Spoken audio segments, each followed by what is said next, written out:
Hola, hola, bendiciones. ¿Cómo están todos? Vamos a entrarle, vamos a orar entonces para entrar con la clase de hoy. Amado Señor, gracias por cada uno de estos hermanos preciosos que están acá, Señor, que tú amas tanto, Señor. Gracias por permitirnos reunirnos acá. Te doy gracias, Señor, por sacarnos adelante, Señor, de toda situación adversa, de enfermedades, de dificultades, porque tú, Señor, eres fiel.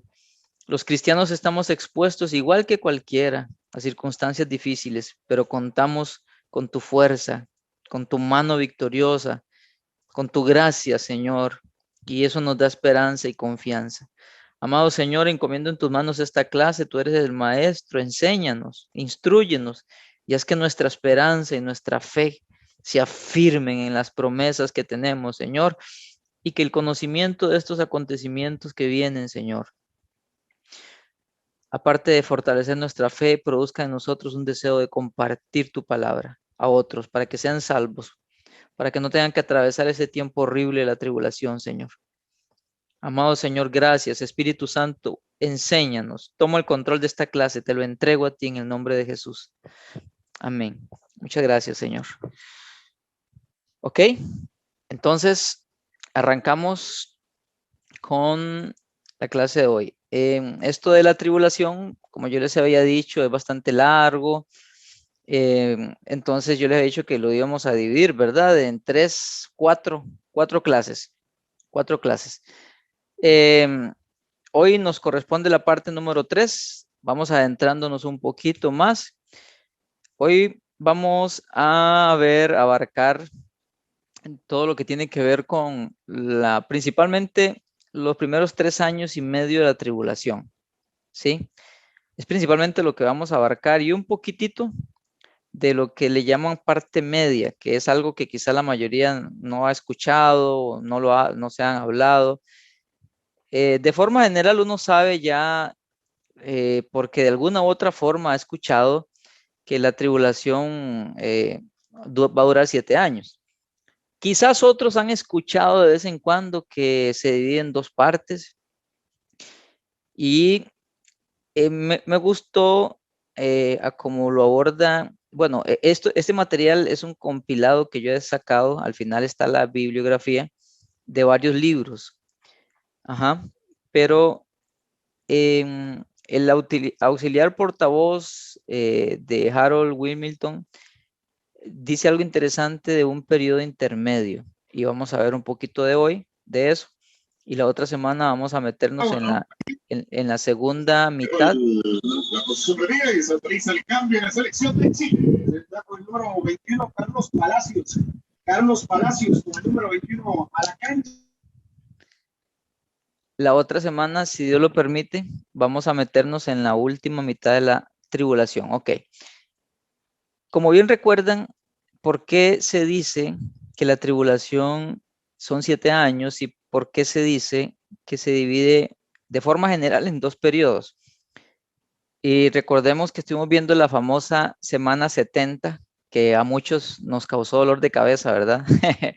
Y el resultado lo pude ver en las pruebas.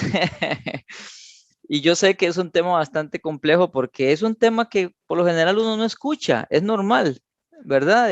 Para la mayoría es algo nuevo, por eso los animo a que lo lean y lo relean porque es un tema que quizás no hemos escuchado mucho.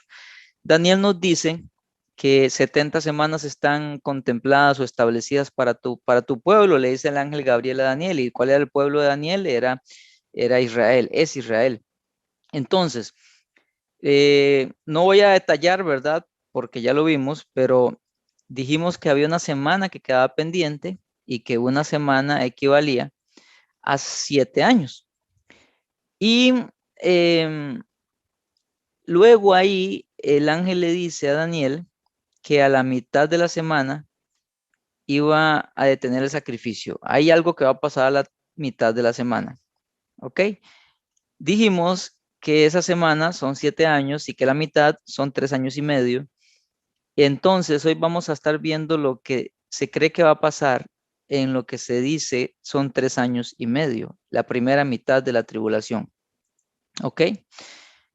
Apocalipsis 17 habla de la organización de la ramera.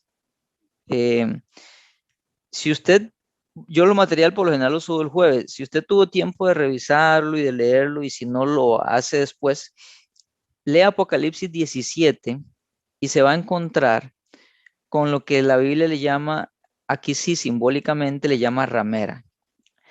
Y pues creo que todos entendemos que una ramera es una prostituta, una persona que se prostituye, una mujer que entrega su cuerpo por dinero para obtener eh, lujos, muchas de ellas, ¿verdad? Habrán otras que tienen situaciones extremas y la pobreza los ha llevado a eso. No se justifica, por supuesto, pero hay algunas que ha sido por esto, pero la mayoría o muchas es por lucrar, por tener dinero. Hay quienes le llaman prostitutas caras que solamente se rozan con gente de mucho recurso y lo que buscan es el dinero, ¿verdad? Y esta comparación que el Señor hace, lo usa de una ramera porque, aunque es un ser humano, visto espiritualmente, está llena de mucha inmundicia, de mucha suciedad. ¿Por qué? Porque se ha acostado con infinidad de hombres. Y la Biblia nos enseña que cuando una persona se une sexualmente con otra persona, no solo hay, no solo se hacen un solo cuerpo porque se compenetran carnalmente, sino que también hay una unidad espiritual que se lleva a cabo. Por eso el sexo Dios lo diseña para el matrimonio, porque los dos seres se unen en uno, física y espiritualmente. Entonces, cuando una mujer, aplica para hombres, pero tengo que hablar de una mujer porque es lo que viene en el capítulo.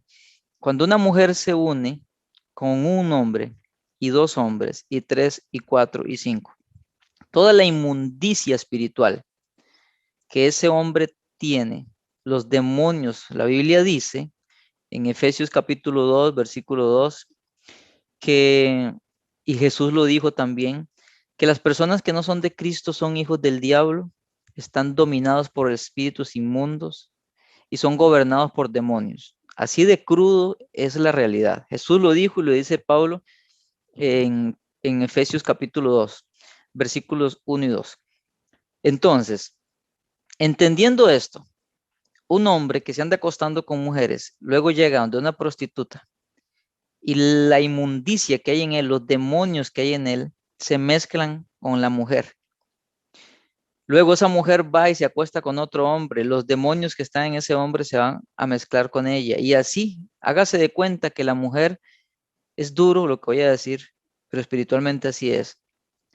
La mujer es un basurero que recolecta todas las inmundicias y demonios que están en todos los hombres.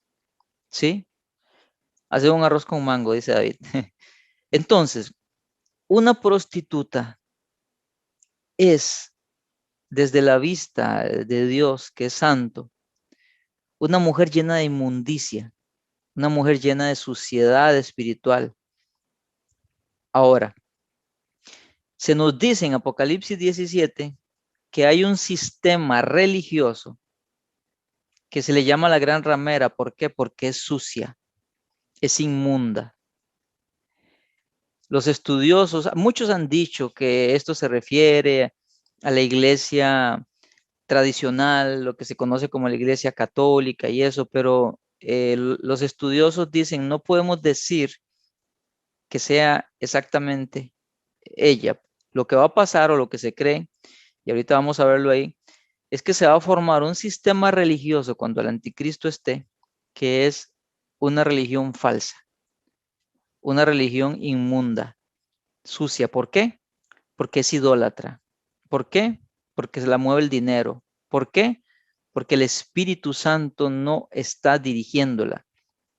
Está llena de inmundicia. Entonces, la comparación que el Señor hace de ese sistema religioso que va a acompañar al anticristo, lo compara con una prostituta por la suciedad y la inmundicia y la mezcla demoníaca que va a haber en ese sistema religioso. Vean qué fuerte.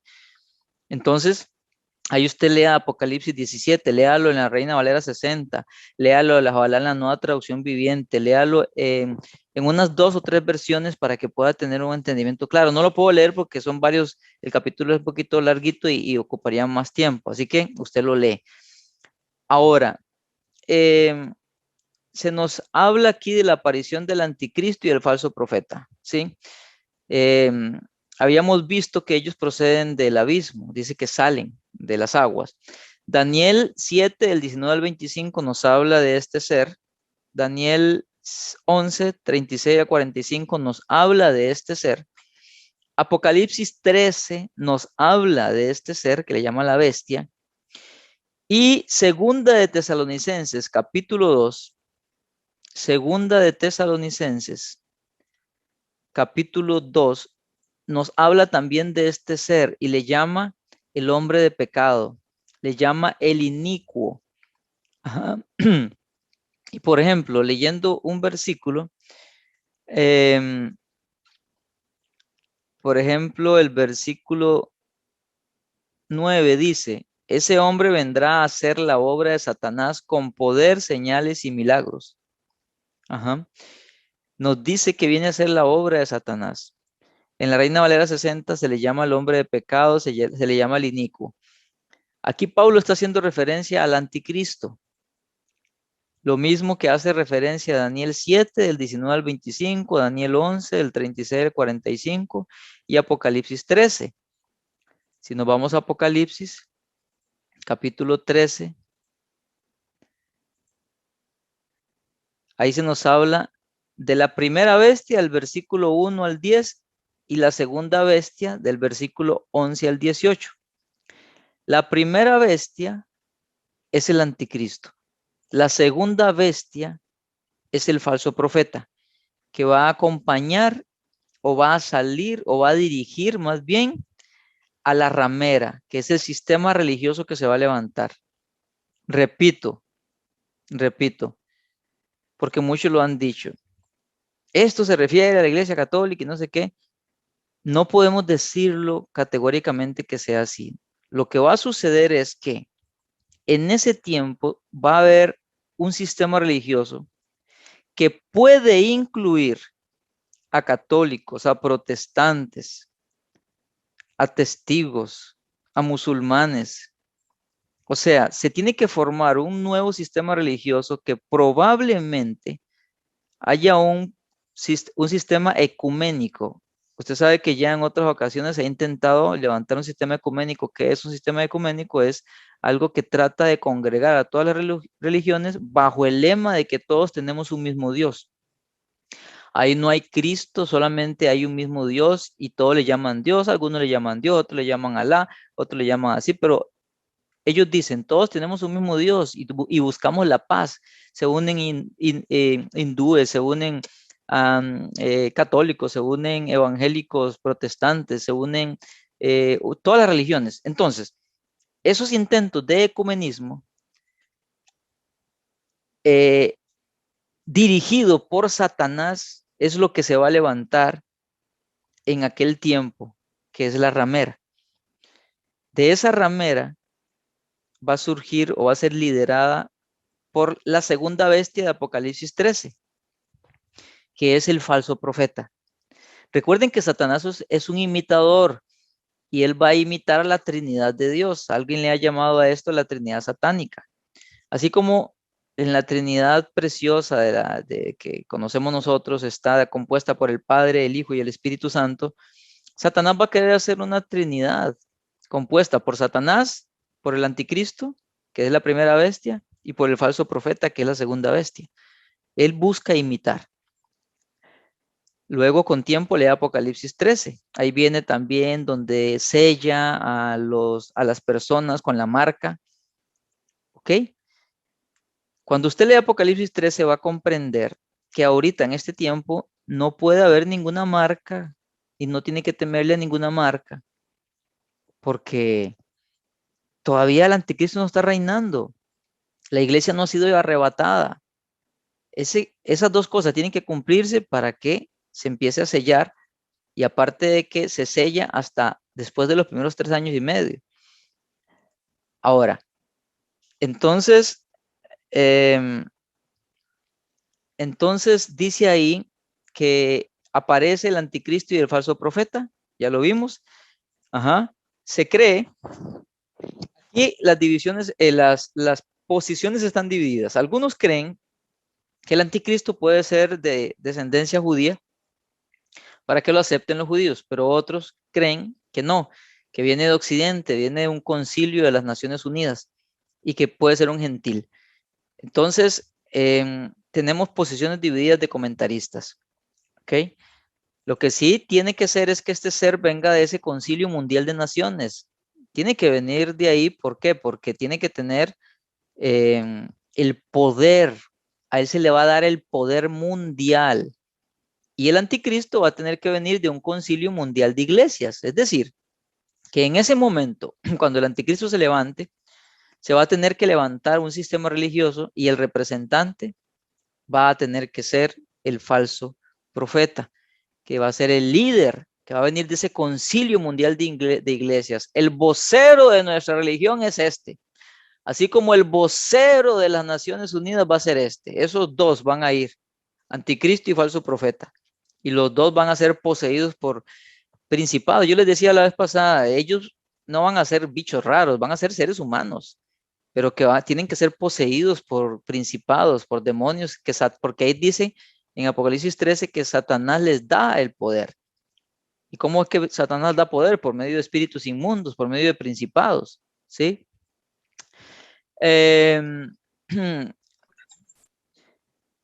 Vamos a ver, también tenemos que se restaura el Imperio Romano. Y aquí tenemos algo muy interesante. En el discurso del Monte de los Olivos, el Señor Jesús dijo que Jerusalén iba a ser hollada por los gentiles hasta que los tiempos de los gentiles se cumplan. Y se nos dice que el tiempo de los gentiles comenzó con el levantamiento de Nabucodonosor y con el exilio de Israel. Israel dejó de tener soberanía desde que fue llevada a Babilonia y volvió a tener soberanía hasta, creo que fue 1948, me parece. Entonces,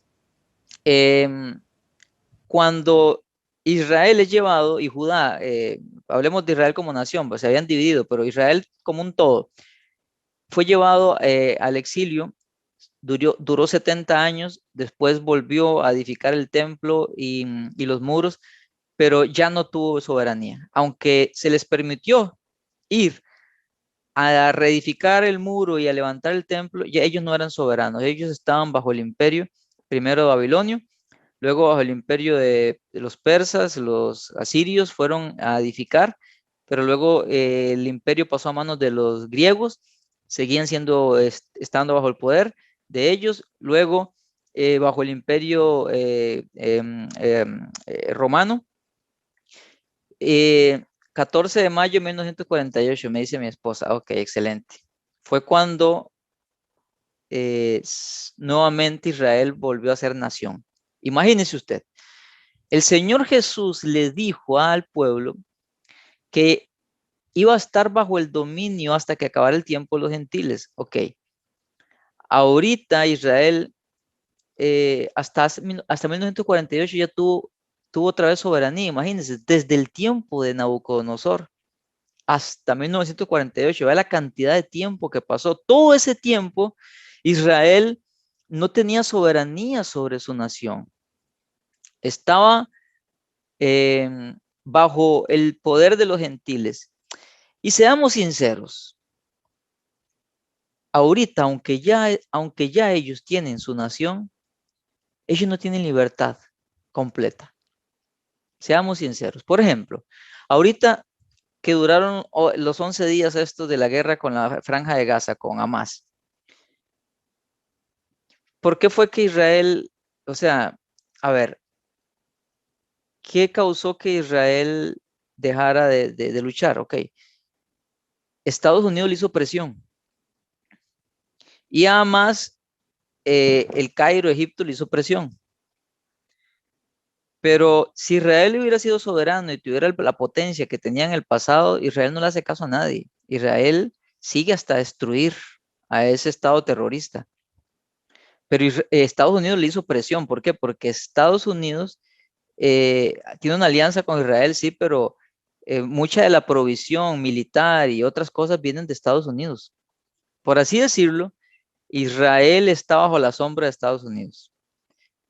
Y cuando usted se pone a ver, usted no sé si le dio seguimiento a esos 11 días de guerra, un momento en que Biden le dijo, claro, primero fue algo así como un por favor, detén ya la guerra. Primero le dijo Biden, Israel tiene derecho a defenderse, porque Hamas los empezaron a atacar, empezaron a tirarle misiles y pues Israel tenía derecho a defenderse.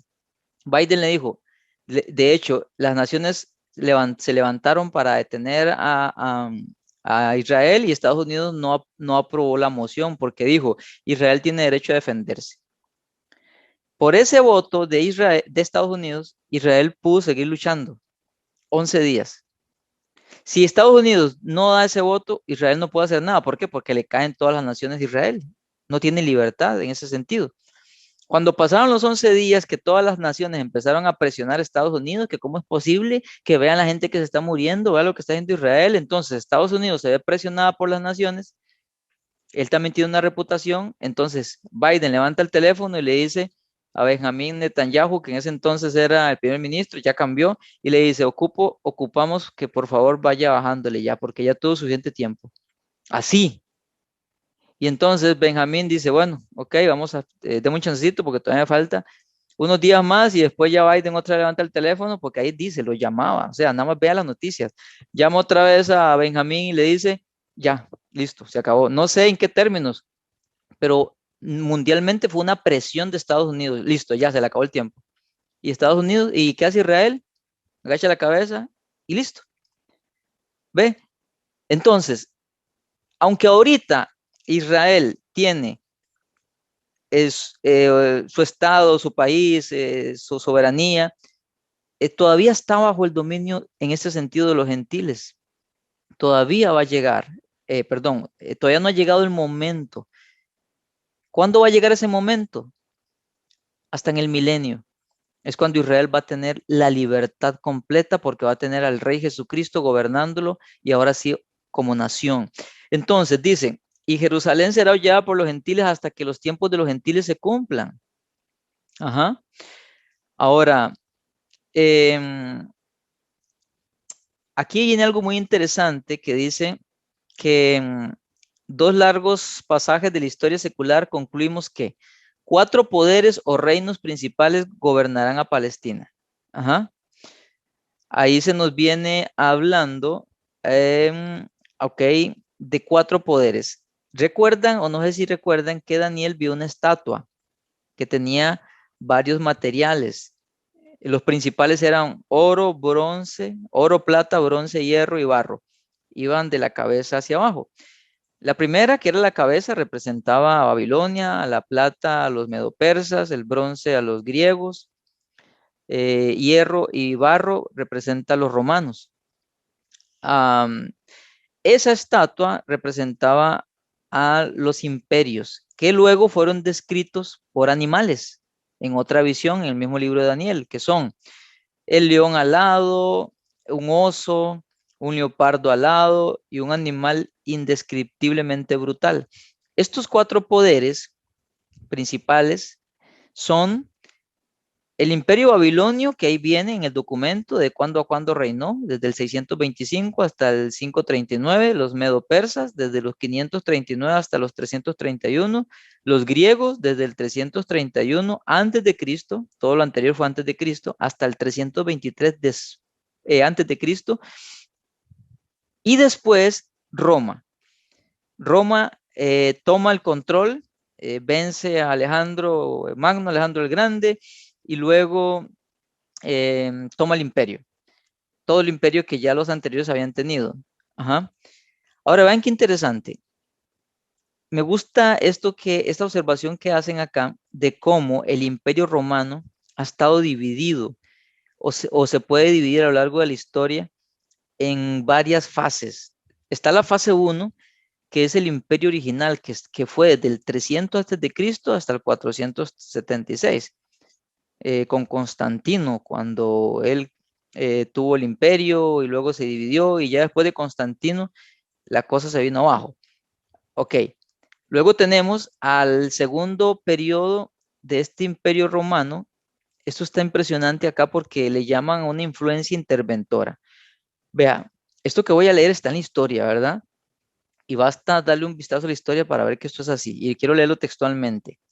Desde el 476 después de Cristo hasta ahora, nos asombra la influencia mundial continuada de Roma, siglos después del colapso oficial de su imperio. Dice, la administración romana ha persistido en la organización de la Iglesia de Roma. ¿Okay? La forma de administrar que tenía Roma ha permanecido en la Iglesia romana, ¿Ok? Coincidiendo las provincias eclesiásticas con las anteriores del Estado y convirtiéndose la ciudad de Roma. La metrópoli del antiguo imperio, que era Roma, que era el centro del imperio, ahora sigue siendo una capital, un estado, ¿verdad? Podríamos decir, un estado pequeño, pero también sigue siendo un estado independiente. Es la sede de la Iglesia Universal. Usted sabe que católico significa universal. Entonces, el que anteriormente en el Imperio Romano fue la capital del imperio, hoy es la sede de la Iglesia Universal. O sea, todavía se conserva eso del Imperio Romano, ¿verdad? Que es donde está la sede del papado. La lengua romana ha sobrevivido en el latín de la Iglesia romana y todavía sigue siendo la lengua técnica e internacional de la jurisprudencia, de la medicina y la ciencia natural. Todas estas disciplinas todavía conservan aquella lengua, lo que es el latín, que fue la lengua del Imperio Romano, ¿verdad? Ahora, las lenguas romances hijas directas del latín se hablan en una parte considerable del territorio del antiguo imperio. Y hasta nosotros tenemos raíces ahí, ¿verdad? Nuestro español. La ley romana persiste en la legislación y cuerpos de jurisprudencia de los países occidentales. Bueno, aquí está Alejandra, que es abogada, y yo sé que ella nos podría decir que ellos estudian, creo que le llama el derecho romano o algo así. Alejandra es, creo, ¿verdad? Si puede hacer una pequeña intervención con esto. Sí, tiene razón John, es parte, digamos, cuando estudiamos, porque muchos de los institutos jurídicos tienen su origen, ¿verdad?, en el derecho romano, entonces sigue estando vigente de alguna forma. Ok, ella es abogada y pues ella tuvo que pasar por ahí. Entonces vemos que todavía se conserva, o sea, todavía tenemos al presente impacto de ese imperio, es decir, que de una u otra forma está presente todavía. La ley romana persiste en la legislación y cuerpos de jurisprudencia de los países occidentales. El corpus juris romanum, discúlpeme, no sé latín, lo que significa es el cuerpo de la ley romana del emperador Justiniano, del 527 al 565, estuvo él ahí en su tiempo, llegó a ser la base de la jurisprudencia de los pueblos latinos y germanos durante la Edad Media y hasta los tiempos modernos. Vea el impacto que ha tenido aquel imperio todavía hasta hoy. Ahora dice, el ejército romano persiste en los sistemas militares modernos que adoptaron el modelo romano para sus armamentos y métodos de defensa. En todas partes se emplean voces derivadas directamente del latín en el lenguaje militar, como capitán, mayor, general, batallón, regimiento, armada, infantería, artillería, caballería. Todo eso son legados del imperio. Ok, ¿qué nos dice eso? Que este imperio todavía está vigente. Su influencia todavía está vigente. Y eso era lo que Daniel vio como el barro mezclado con bronce, me parece que fue que dije, pero para ver, barro mezclado con hierro. Eso, eh, El barro, el hierro y el barro mezclado representaban a Roma. Todavía tenemos vigente de una u otra forma la influencia de ese imperio. ¿Y qué es lo que dice la profecía?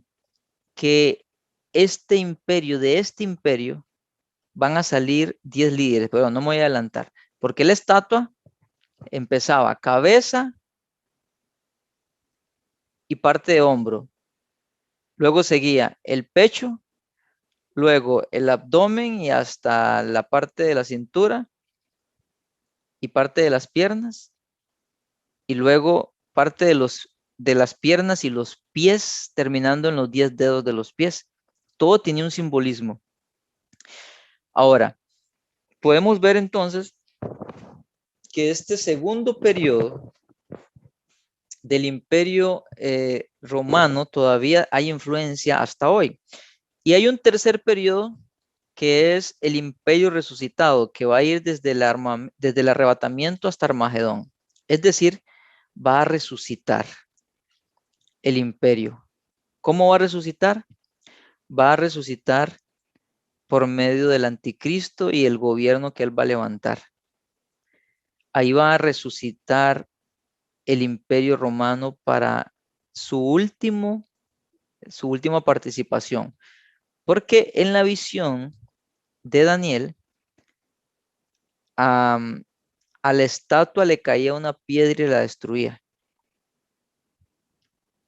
Y esa piedra representa a Jesús.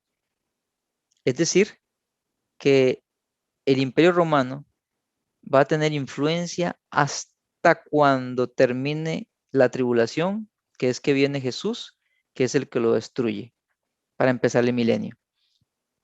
O sea que todavía estamos viviendo el tiempo del dominio romano en ese sentido, y ya les di toda la evidencia. Israel todavía está dominada por gentiles. Sí, aunque tengan su estado y lo demás, su país todavía, como ya les dije, está bajo el dominio de gentiles en ese sentido. Este imperio romano resucitado consistirá en 10 naciones. Los pies de la estatua terminaban barro, los 10 dedos. ¿Por qué barro? ¿De qué es hecho el ser humano? El ser humano es hecho de barro. Es decir, que estos 10 dedos que terminan en la estatua, que son los pies, son 10 seres humanos que se van a levantar, barro. Se van a levantar y son los que le van a dar el poder al anticristo. El anticristo va a unir a estas naciones occidentales personalmente. Ajá. Ahorita hay más de 10 naciones formando lo que es la ONU, ¿cierto? Pero dicen los conocedores que tiene que pasar algo de tal manera que solo tienen que quedar 10 para que se cumpla la profecía. De esas 10 naciones es que va a levantarse el anticristo. Ellos le van a entregar el poder al anticristo, que es lo que en otra profecía de los animalitos es lo que le llaman el cuerno pequeño, que surge de ahí, de los 10 cuernos. Ok, ahora siguiendo un poquito, llegamos a lo que es el pacto de los 7 años. Daniel 9:27 dice, lo habíamos visto la otra vez, que por otra semana confirmará el pacto con muchos. Ok. No sé si antes, bueno, yo me imagino que sí tiene que ser antes de que la iglesia sea arrebatada. Eso lo digo yo, es algo que estoy pensando. Es posible que nosotros veamos la organización de estas 10 naciones. ¿Por qué? Porque para cuando la iglesia sea arrebatada, ya el anticristo tiene que estar preparado para entrar en escena. ¿Por qué? Porque recordemos cuando estudiamos las 70 semanas de Daniel, que la tribulación comienza con el tratado de paz o con el pacto que va a hacer el anticristo con Israel. Es un tratado de tipo político. Entonces, tienen que levantarse antes de eso 10 naciones De esas 10 naciones tienen que levantarse, ellos tienen que entregarle el poder al anticristo. Entonces, las 10 naciones o estos 10 reinos, sí, en nuestro contexto serían naciones, tienen que levantarse pronto. Es decir, si Cristo está a las puertas en venir por nosotros, no va a durar mucho para que veamos 10 naciones levantarse. A ver, hace un tiempo Inglaterra dejó dejó la, la eurozona que llaman, o el grupo de naciones que había. Como que no le sirvió la cosa y entonces ahí está en un pleito. Recientemente Hungría, creo que fue Hungría, por no aceptar y por no unirse al son el que bailan todo el mundo con esto de la LGTB, no aceptó que el sistema de enseñanzas y de todo se metiera en sus escuelas. Entonces, estas naciones unidas le tienen que dar un... le tienen que dar una patada y tirarla porque no tiene su ideología. Entonces, vemos como poco a poco se va desgranando hasta que tienen que llegar a quedar 10 naciones. No tengo el dato ahorita porque no lo estudié previamente para esto, de cuántas son las naciones que ahorita están formando lo que le llamamos estas Naciones Unidas. No tengo el dato, pero Inglaterra poco a poco se fue desprendiendo. Grecia quebró prácticamente y la ONU la estaba sosteniendo. Yo no sé ahorita la situación de Grecia, pero Grecia prácticamente quebró. Este otro país que les acabo de mencionar, si no se une al sistema, no va a poder estar con ellos. Entonces, tiene que probablemente salir. Y algo tiene que ir pasando. Quizás nosotros lo veamos, que poco a poco tienen que llegar a quedar 10. Porque de ahí es que tiene que surgir el anticristo. Porque eso es el cumplimiento de la profecía de los 10 cuernos, donde surge el cuerno pequeño de la bestia y los 10 pies, perdón, los 10 dedos de los pies de la estatua. Tienen que quedar 10 naciones formando este poder de potencia, este poder de naciones. Y ellos le tienen que entregar el poder al anticristo. Es decir, él va a ser el representante y se va a convertir en un líder mundial. Cuando la iglesia sea arrebatada, se tiene que cumplir Daniel 9:27 y por otra semana confirmará el pacto con muchos. Algunos creen, estudiosos, que en segunda de Tesalonicenses, capítulo 2, hay un versículo aquí muy interesante. Segunda de Tesalonicenses 2:7 dice, porque ya está en acción el misterio de la iniquidad, solo que hay quien al presente lo detiene hasta que él a su vez sea quitado de en medio. Sí, gracias, Débora, pero yo me refiero a los que forman la eurozona, porque se cree que de ahí es donde tiene que surgir el poder del anticristo. Yo dije ONU, pero no me refería a la Organización de las Naciones Unidas, sino me refería a lo que conforma la eurozona, la cantidad de naciones que conforman la eurozona, lo que es Europa, porque de ahí es donde los estudiosos creen que tiene que venir el anticristo.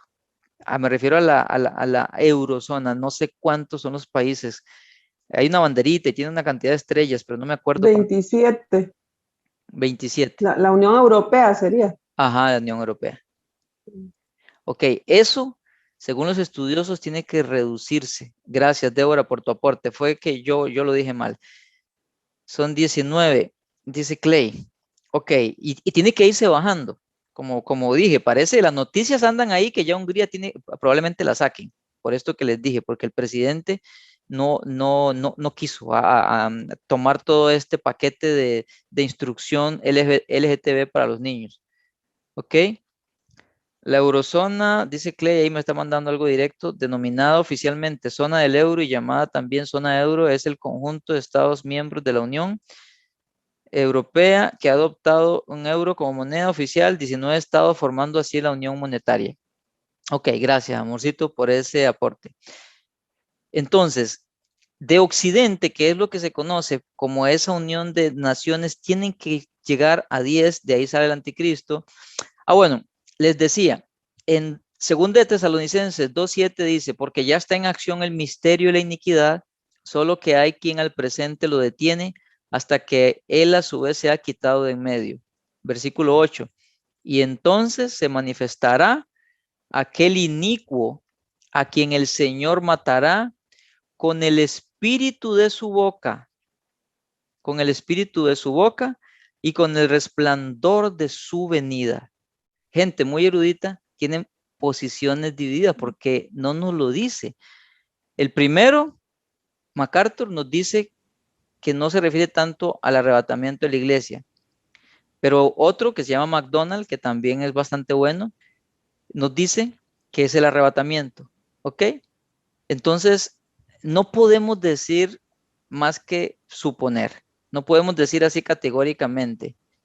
Ajá. Ujú. Lo Ok. que sí, lo que sí dicen otros, ¿ok? Que creen que es que aunque el Espíritu Santo sigue estando, ya su obra de influencia, como dije la vez pasada, algunos comentaristas dicen que la obra del Espíritu ya va a ser como la del Antiguo Testamento. Sí, exacto. Ahorita él tiene un ministerio de convencer de pecado, justicia y juicio para que la gente se convierta. Ujú. Pero con el arrebatamiento, algo va a cambiar en la obra del Espíritu que ya no va a quedar convenciendo de pecado, justicia y juicio, por lo que el mal va a tener más libertad para operar. Ok. Entonces, aunque no podemos decir directamente que sea el arrebatamiento, otros dicen que sí. Lo que sí podemos decir es que va a haber un cambio en la obra del Espíritu, que el mal va a tener libertad para manifestarse, pero no podemos decir exactamente qué es esto o aquello, porque la Biblia no lo dice, no podemos ir más allá, ¿verdad? De lo que la Biblia está Exacto. diciéndonos. Gracias. Ahora, con gusto. Tenemos la apertura de los sellos, que nos habla Apocalipsis 6, que recordemos que con la apertura de los sellos es que comienza la tribulación. Ok, en los cielos, el simbolismo del inicio de la tribulación en la tierra es la apertura de los 7 sellos del rollo que el Señor Jesús tiene en la mano. Apocalipsis 5:1 dice, y vi en la mano derecha del que estaba sentado en el trono un libro escrito por dentro y por fuera, sellado con 7 sellos. Apocalipsis 5:1.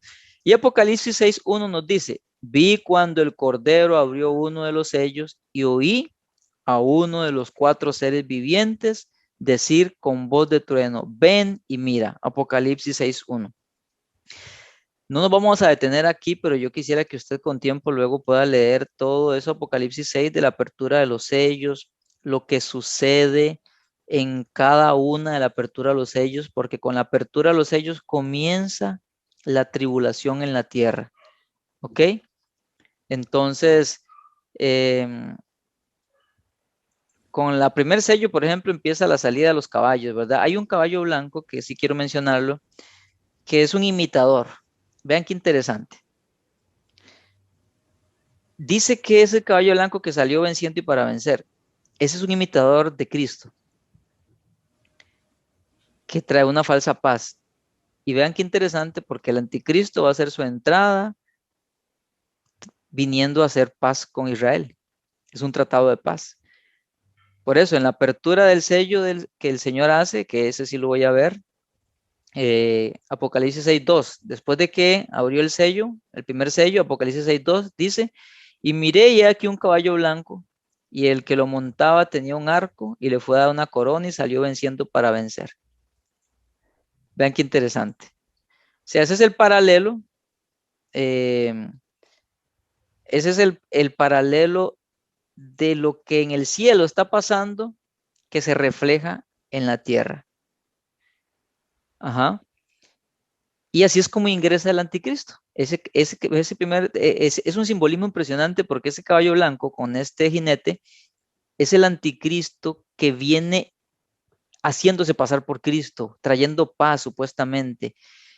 Y según Daniel 9:27 dice, hizo un pacto con los muchos, hizo un pacto con los muchos refiriéndose a Israel. Entonces, él viene entrando montado en un caballo blanco. ¿Qué simboliza el blanco? Es la paz. El simbolismo de este caballo que, vea, por eso decimos que desde el principio, los 7 años, todo es tribulación, porque es el primer sello que el Señor abre y se produce algo en la tierra. Sale el primer caballo. Es un espíritu que simboliza paz, una falsa paz. Y tenemos en la tierra ya concretado o materializado a un hombre que va a venir como líder de naciones a traer paz a Israel y al mundo. Ese es el primer sello. Cada cosa que empieza a suceder a partir de ahora aquí en el cielo, que Juan ve, tiene una correspondencia o una repercusión en la tierra. A partir del capítulo 6 empezamos la tribulación con la apertura del primer sello. Luego vienen los demás sellos, son de diferentes caballos, de colores, montados de jinetes que simbolizan algo, hambre, muerte, pestes. Léalo usted con tiempo. Recuerden que ya para esta altura la iglesia ya está en el cielo, ¿verdad? Como ya les dije, la iglesia deja de aparecer desde el capítulo 4 porque ya no tiene y no se nombra más porque está en el cielo. Todo lo que viene a partir de ahora, del capítulo 6, es la descripción de la tribulación en la tierra. Y ahí viene la apertura de los 6 sellos y con el 7º sello se toca la primera trompeta y ellos son otros juicios. Cuando se toca la última trompeta se derrama la primera copa y ahí vienen las 7 copas que son juicios y juicios y juicios y juicios. Y cada vez van haciéndose más, incrementándose, ¿verdad? Y luego tenemos la conversión y el llamado a los 144,000. Los testigos de Jehová, ellos dicen que son 144,000 de ellos que van a ser glorificados y demás. Cuando ellos pasan la cena del Señor, la copa de vino, no todos las pueden tomar, sino aquel que sienta el llamado, y esos que sienten el llamado son los que van a formar parte de estos. Pero no es así. Lo que la Biblia nos dice es que Dios va a levantar a 144,000 evangelistas judíos. ¿Ok? Eso usted lo puede leer en Apocalipsis 7, el 1 al 4. Este pasaje no significa que Dios solo salvará a judíos durante la tribulación, porque en Apocalipsis 7, del 9 al 17, hay que poner énfasis a eso, la Biblia declara que una gran multitud de todas las naciones será salva. Sin embargo, lo que se enseña en este capítulo es que Dios enviará a 144,000 hebreos a evangelizar al mundo. Ahí se va a cumplir aquella cita de Mateo 24:14, donde dice, y será predicado este evangelio del reino en todo el mundo para testimonio a todas las naciones y entonces vendrá el fin. Con los 144,000 va a tener cumplimiento esa palabra. Yo sé que se ha utilizado de hoy, de que hay que evangelizar y de todo para que venga el fin, pero el cumplimiento va a ser con los 144,000 literal, porque ese va a ser la última gran cosecha. Ahí sí, va a ser en el tiempo de la tribulación en los últimos 3 años y medio.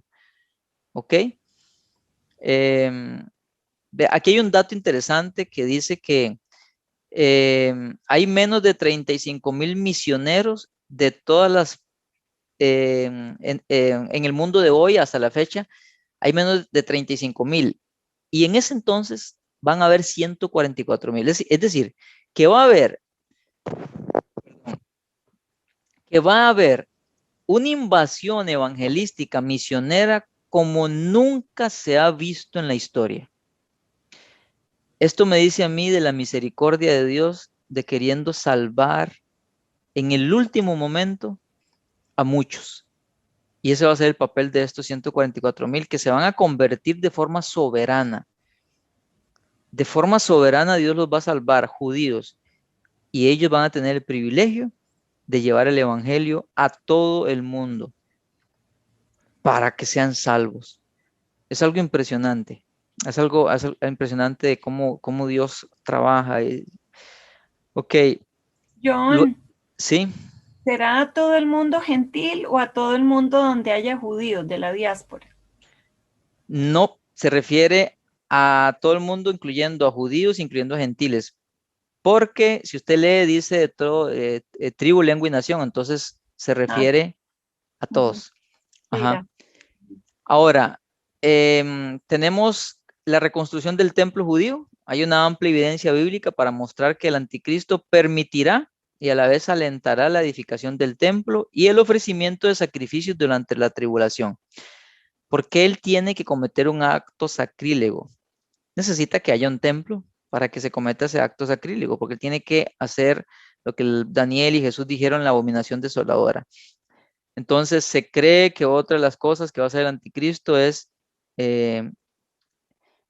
no sé cómo, ¿verdad? Va a tener el poder satánico de su lado, hacer que no exista ese bendito conflicto que hay entre musulmanes y judíos. Porque ahorita no se puede construir el templo porque se arma la guerra ahí, ¿verdad? Con los musulmanes. El anticristo va a solucionar eso. O sea, para que usted tenga una idea de la potencia que tiene ese individuo, ¿verdad? Y luego tenemos el ministerio de los dos testigos. Algunos creen que son Elías y Moisés, pero no podemos decirlo porque la Biblia no lo dice. ¿Ok? Ellos van a ser profetas que van a estar profetizando, valga la redundancia, por 3 años y medio. Ellos van a tener el poder de que no llueva, van a tener el poder de convertir el agua en sangre, de herir a la tierra con plagas. El anticristo los va a poder matar, pero luego ellos van a resucitar. Algunos creen, estas son conjeturas que se hacen, porque dice que cuando matan a los dos testigos, ellos se van a dar regalos. Algunos creen, imagínense usted el cuadro. Dios nos libre, ¿verdad? Todos que vayamos para el cielo, ¿verdad? Pero para darle vida a esta escena. Estamos nosotros aquí, tranquilos en nuestras casas. Y de repente nos conectamos al Facebook, nos conectamos a YouTube y vemos que hay 2 individuos que están en una parte del mundo que están aterrorizando al mundo. Ok, veámoslo con la óptica como se va a ver en aquel entonces. Estos individuos va a hacer que no llueva y que hayan grandes sequías. Estos individuos va a hacer que hayan plagas, que el agua se convierta en sangre, que no llueva y que haya un montón de peces. Para el mundo, si nosotros vamos a ver aquí reportando CNN, ya lo dije, ahí tengo que bloquearlo, ¿verdad? Para que luego no salga propaganda. Aquí el noticiero XNN, tenemos hoy a los 2 testigos y esta vez están haciendo que no llueva en este país y la gente está muriendo de sed. Mañana, aquí tenemos a los 2 testigos y hoy están haciendo que el agua de todo el continente europeo se convierta en sangre. Y las Naciones Unidas están enviando agua y Estados Unidos está enviando agua porque el agua se le convierte en sangre. Pasado mañana.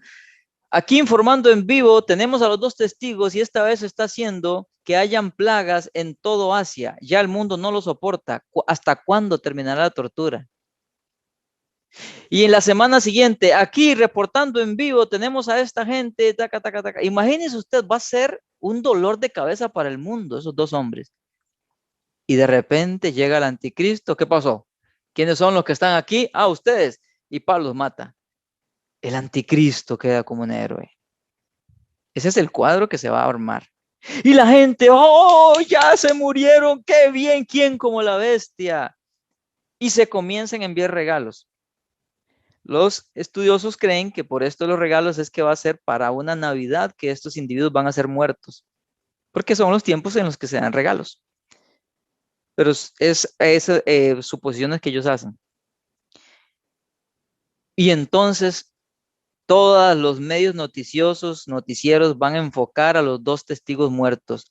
Oh, los que atormentaban al mundo ya están muertos. Ahora el mundo experimenta, todos los encabezados, el mundo experimenta paz. Ya nuestros torturadores murieron gracias a nuestro dirigente mundial, como sea que se vaya a llamar ese individuo, pero para la Biblia es el anticristo. Imagínense la gente alabando al anticristo, porque él los va a matar. ¿Ok? Los 2 cadáveres de estos 2 profetas son vistos por todas las naciones del mundo durante un periodo de 3 días y medio. Todo eso está en Apocalipsis 11 del 3 al 13. ¿Ok? Pero después de los 3 días y medio de estar muertos,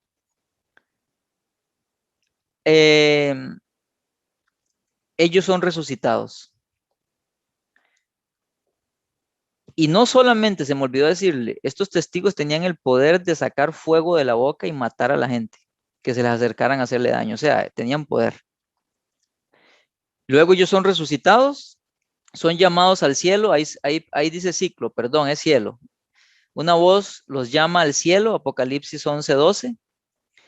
Y un gran temor cae sobre la gente por ver esto que los testigos hacen. Un gran terremoto destruye la 10ª parte de Jerusalén y mata a 7,000 hombres destacados.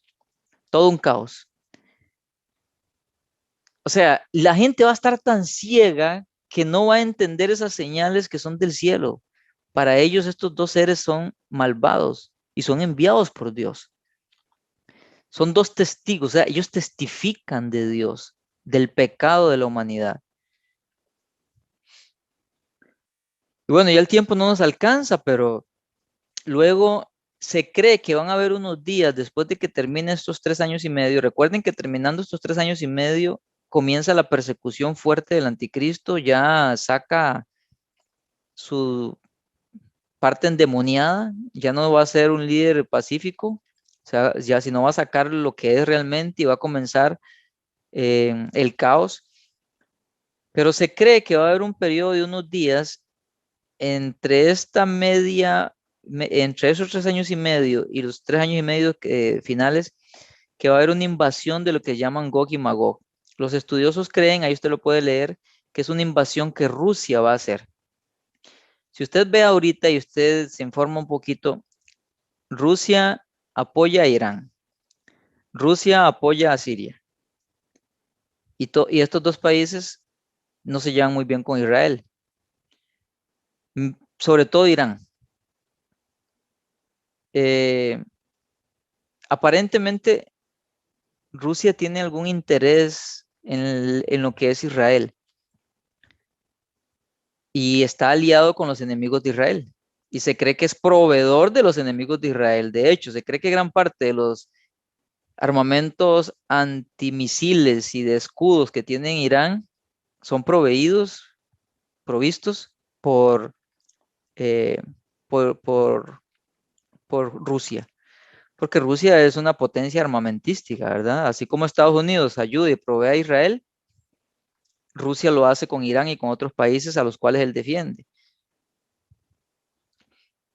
Entonces, se cree que la invasión de Gog y Magog, ahí léalo usted detalladamente para que vean cómo esos nombres vienen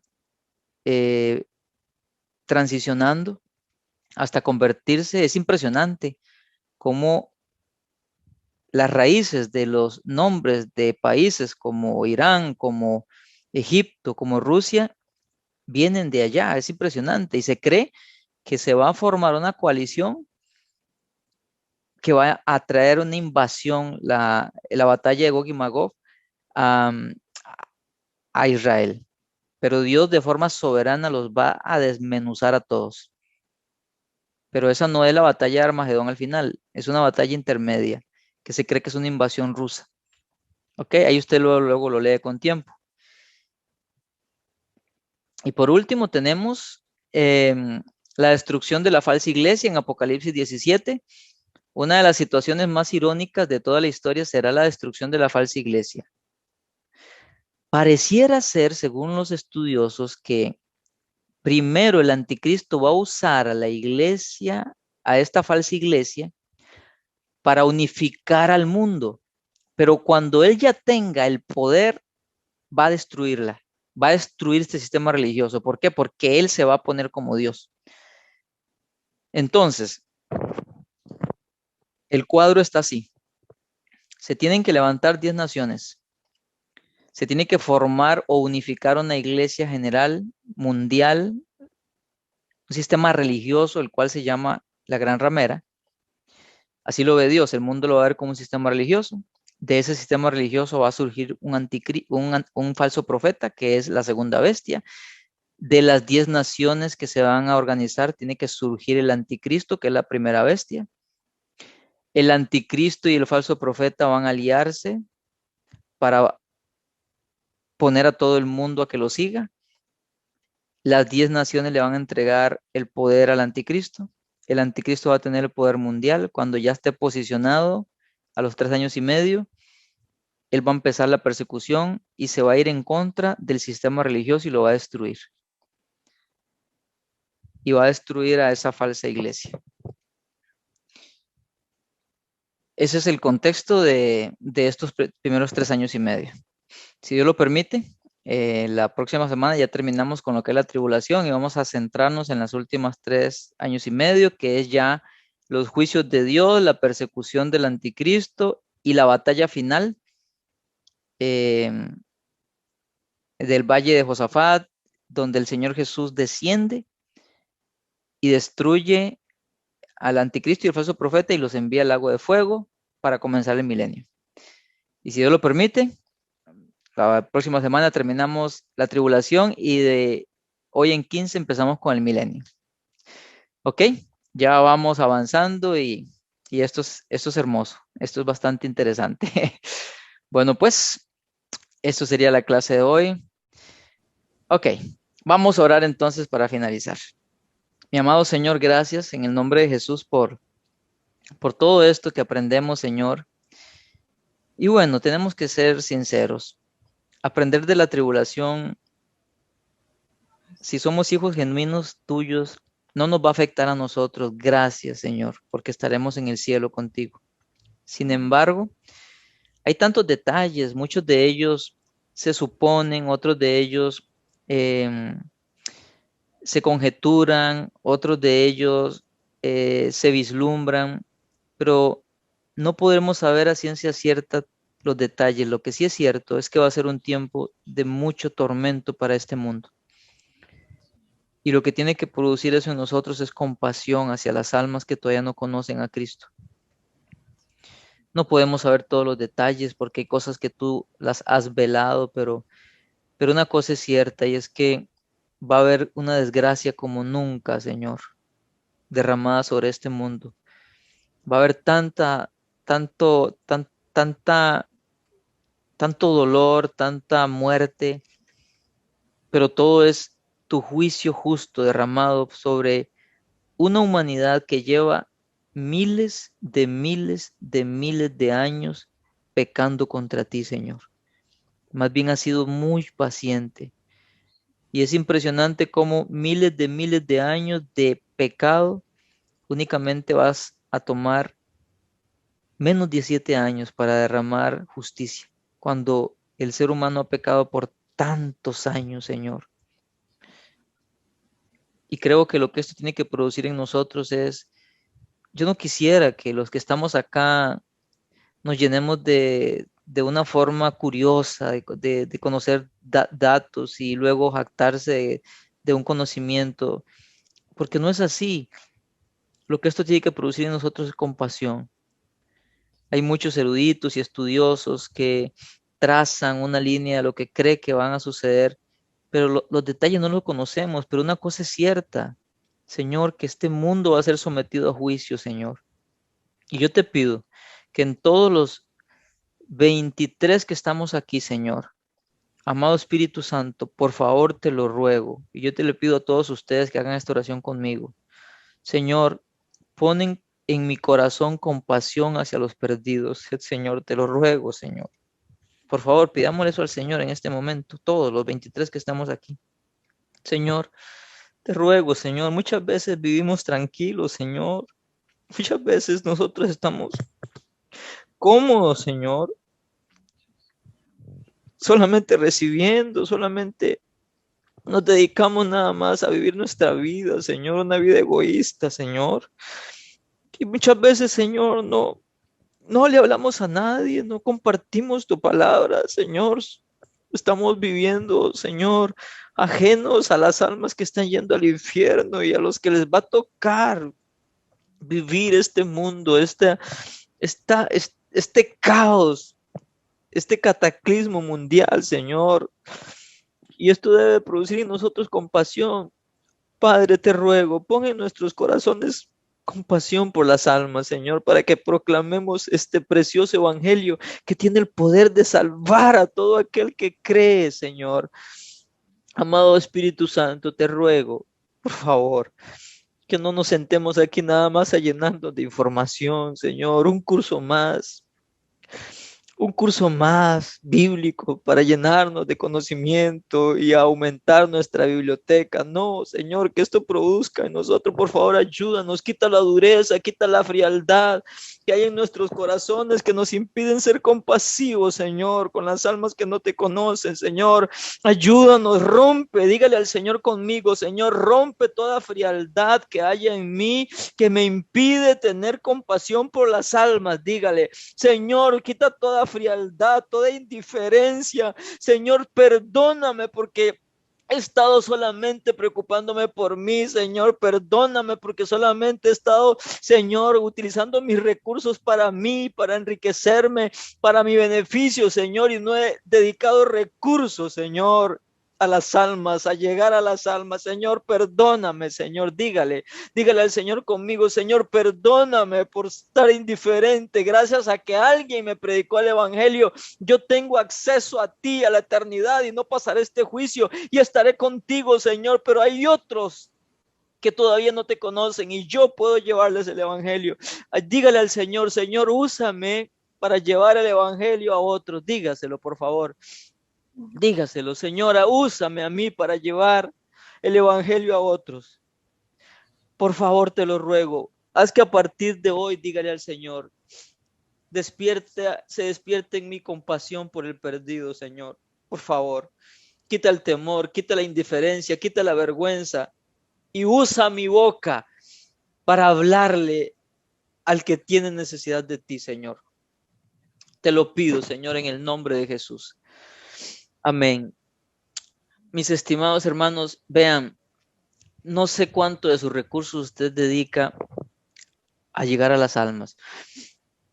Quizá lo que mi esposa y yo estamos haciendo no sea mucho, pero yo le he dedicado horas de horas a compilar esta información. Me quiero poner como ejemplo, no para jactarme, Dios me libre, sino para animarlo, ¿sí? Yo le he dedicado mucho tiempo a compilar este material, a hacer propaganda para que la gente llegue. Sacamos tiempo, utilizamos recursos, utilizamos el internet, computadora, hemos invertido en pagar esta plataforma. Gente que está aquí también ha dado donaciones, porque todo esto, ustedes saben, todo requiere dinero. Y escuchen, no estoy pidiendo plata, ¿verdad? Pero todo esto requiere recursos para llegar. Y el objetivo mío y de mi esposa y de Alejandra, que es nuestro apoyo, es llegar y llevar esto a otra gente. ¿Para qué? Para que las almas no se pierdan. O sea, estamos utilizando recursos y tiempo. Entonces, yo le pregunto a usted, no me responda y le pido solamente que usted reflexione. ¿Cuánto de sus recursos, llámese tiempo, llámese dinero, porque esas dos cosas representan la vida? Porque el dinero se requiere vida para ganárselo y se requiere tiempo, y el tiempo es vida. ¿Cuánto de su tiempo y de su dinero, de sus recursos usted está invirtiendo para llegar a las almas? ¿Cuánto de su tiempo usted está sacando para hablarle a alguien? Hay tantas formas. Ya hace un tiempo yo lo dejé de hacer, pero algo que siempre he hecho es comprar Biblias para darle a las personas. En las sociedades bíblicas venden cajas de 32 Biblias, baratísimas, a 1,000 cada una, 1,000 y algo. Hágalo. Yo invierto, gran parte del material que compilé para este curso es de un libro que compré como 30,000 colones, justo con otros libros que he comprado y que es parte de lo que usted está recibiendo. O sea, nosotros tenemos que invertir en el reino. Tenemos que invertir en el reino. Mi esposa y yo, de lunes a viernes a las 6:30 de la mañana, contratamos un internet, tenemos un recurso, la computadora, un celular, sacamos tiempo para llevar a la gente el evangelio, que la gente conozca esto, que la gente sepa de Jesús, que los cristianos se consagren y que los que no son conocedores conozcan a Cristo. Entonces yo le pregunto a usted, con mucho respeto, a estas alturas, ¿qué está haciendo usted para llegar al perdido? Yo le ruego que, yo le agradezco que usted esté aquí, pero yo le ruego que esto no sea solamente para que usted se engorde, disculpe, no quiero respetar a nadie, pero se engorde el conocimiento nada más. Por favor, haga algo, porque así como por la misericordia de Dios, usted y yo llegamos a ser salvos. Nosotros, discúlpeme, ¿verdad? Es que quiero usarme como ejemplo. Nosotros invertimos dinero en una página web para hacer una aplicación. Invertimos dinero para llegar a las celulares de la gente, para llevar recursos diariamente, llevándole palabra de Dios. Hay que invertir en esto, dinero y tiempo. ¿Por qué? Y esto no se trata solamente del que tenga un llamado, es que 2 Corintios 5, 17, 18, 19 dice que todos tenemos el ministerio de la reconciliación. Entonces, le ruego, órele a Dios y dígale, Señor, ¿qué puedo hacer? ¿Cómo puedo usar mis recursos? Primero, mi vida y segundo, mi dinero para llegar a las personas. Dígale así al Señor. Dígale, Señor, ¿qué puedo hacer? Y el Señor le va a guiar. Dígale, Señor, ¿cómo puedo hacer? ¿Cómo puedo hacer, Señor, para que esto yo pueda llevarlo a otra persona? Porque si los 23 que estamos aquí hiciéramos algo, creo que llegaríamos a muchas almas. Y el Señor quiere, dice Pedro, que el Señor no es paciente, no es lento para cumplir su promesa, como algunos tienen por tardanza, sino que es paciente para con todos, no queriendo que ninguno se pierda, sino que todos vengan al arrepentimiento. Si todavía Cristo no nos ha arrebatado, es por la misericordia de Dios para que esa persona que usted conoce, que todavía no tiene a Cristo, sea salva. Y usted puede ser el instrumento. Le animo con todo mi corazón, por favor, haga algo para que eso que usted está teniendo lo lleve a la compasión y proclama el evangelio.